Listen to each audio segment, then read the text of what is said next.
One of my friends, his wife's sister is 6'2" without heels. Very tall. Wife's sister. Wife's sister is okay, very so True Geordie's sister is 6'2" without heels. Okay, no. Go on. She was walking through a supermarket and she was lamenting the fact that she can't find a partner that is taller than her. Like women on average want to date someone at least that's not shorter. Yeah. Right? And she's struggling, and they're walking around the supermarket, and they see this guy who's like 7'7" of the far side, apparently really good looking dude. And she sees him on the edge of the aisle. She's like, oh, wow, sort of nudges the sister and says, like, I might go and speak to him. And then they see him push the trolley along as they follow him around the aisle like stalkers. And they see him go up to a 5'3" girl who pops something in the cart and like gives him a kiss on the cheek and keeps on going. And she's like, this short. She could have had 5'5", she could have had 5'6", she could have had 5, she could have had 5'4", and it would have been fine. Yeah. Me, meanwhile, 6'2", can't find any partners out there, and she's taking him up. Yeah. Is it the case that girls that earn 30 grand a year shouldn't be going for millionaires for precisely the same reason? This tall girl problem, they're capturing, if you're a PhD that earns $500,000 a year as a woman, like you don't want need to date a broker dude. Precisely. So should it be the case that it's like you should have a height limit so that it makes it fairer for the dating world? What do you think? That is kind of interesting. Women are allowed to have standards. Yeah. We're not really allowed to have that. How so? It seems like there's more scrutiny when we want standards. But women are allowed to have standards. Like they can date someone who... They can say, I don't want to date someone who makes less money than me, and I do want to date someone who is taller than me, and I want to date... They can all these specific things, and that's okay. And when we do that, we're objectifying them in some way. I think that that's unfair. That's probably unfair. But if they're tapping into their biological impulses, I guess that's okay. I guess the question is, when can we stop tapping into our biological impulses? Well, the equivalent for men is that men date younger. That is true. So this is one thing that the manosphere... But that has to do with like... fertility, youth, etc.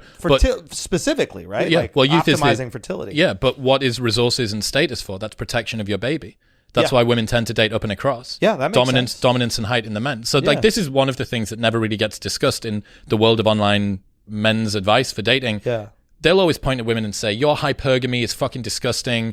Why is it that you want the millionaire? You don't realize that you're a 5 out of 10 and actually you're trying to get like these guys that is 0.1% of the entire population. Yeah. And you go, okay, has any guy ever been told that they should date older? Yeah. Because you're saying women, your inbuilt predisposition is wrong. Yeah. Maybe that's up for debate. But if you're going to make that case, you have to say to men, your preference for younger women is also wrong. Yeah. Yeah. 100%. Yeah, I think that makes... And it's not like we have a preference for younger women always. You just have a preference for younger women as you get older because that's where the fertility... what would you say? Like range is. Window, yeah. The window of fertility. Unless you're Leonardo DiCaprio. Exactly. Well, he's not even trying to get him pregnant. Just bouncing off the fucking limit of 25. Yeah. Fucking 25th birthday, and there's like a fucking Beautiful, scheduled email. There's a scheduled email on her birthday as soon as you get to the relationship. She knows what time it is. Like, I mean, she's excited. If your girlfriend 25. number 8... Yeah, and it's your 25th birthday, and you know that it's happened 7 times before. You're like, I saw this coming. Yeah, I don't know. I think if a woman wants to have kids and she doesn't prioritize a man's wealth in some way when she's picking them, she doesn't care enough about her kids. Because resources will give the kids a better life? Not only better life, like security while she is unable to work. Like bare minimum. Like if you have a job that's going to give you fucking 9 months of whatever it's called, maternity leave, etc. Okay, then you can have a little bit more security. But I don't think there's anything wrong with a woman going, okay, I need some protection. What if I want to raise these kids? What if I want to give these kids the best possible? I don't think there's anything wrong. I wouldn't call that gold digging. It's gold digging if you want a rich guy and don't want kids. Then you're a gold digging bitch. If you want 20 kids, get a rich motherfucker that can afford them. That's beautiful. The only thing that makes you a gold digger is not wanting kids. Because once you have kids, ideally, your focus should be on them. It's not even the things that you're going to get. Your focus should leave you. I don't have kids yet, but I want kids. Mm-hmm. Like my wife and I are trying to have kids. And I'm excited for this part of my life where it's not only about me or my wife anymore. It's about something else. I'm excited to live for something else. That's great. But yeah, I don't think you're a gold digging woman if you have kids at all. The problem that you have is most women want to date someone that earns the same or more than them. I don't think any woman wants to date the same. They want to date more, right? At the very least, it would be They'll accept the same. Yes, but they would want more. Yeah. The issue is that women are out earning men 2-to-1, women completing 4-year US college degrees. Yep. Women between 21 and 29 earn £1,111 more than men do. So you have an ever increasing group of women that are high performing. But that's date, by the way. Uh-huh. Not just fuck. Fuck is totally different. But you're going to have to get past fuck in order to get to date for the most part. That's if a dude wants to. Here's the thing where I think this like all these things are true, but I think the argument starts to fall apart a bit of it because the dudes that are incredibly frustrated by women aren't trying to date and have a girlfriend. They're trying to get some pussy. Correct. So, and girls will give you some pussy even if you don't have a good job and all this other stuff. Please believe. I got plenty of pussy before I did anything. Right? Now, I know there's dudes right now that are, and I was joking around this on the podcast, but like, if you ever want to be complimented by a dude, just tell him you got pussy before you were famous, and they're going to tell you everything about you, why you got pussy. Oh, you're handsome, your jaw, you're in good shape, all this other shit. Not your personality at all. They become the biggest objectifier of you because they're trying to tell themselves why they don't get pussy, right? So, but 100%, you can't. Girls are willing to sleep with dudes that make them feel comfortable, safe, and also laugh and enjoy and have a good time. Obviously, lifestyle helps. There's tons of dudes getting pussy because they got yachts and all this other shit. But you do not need that. I promise you do not need that at all to get laid. That is the biggest lie ever. At all. At all. It's easier, but you do not need it. I was living with my parents for years, bringing girls into their apartment. My mom drinking a fucking 40 of Coors Light.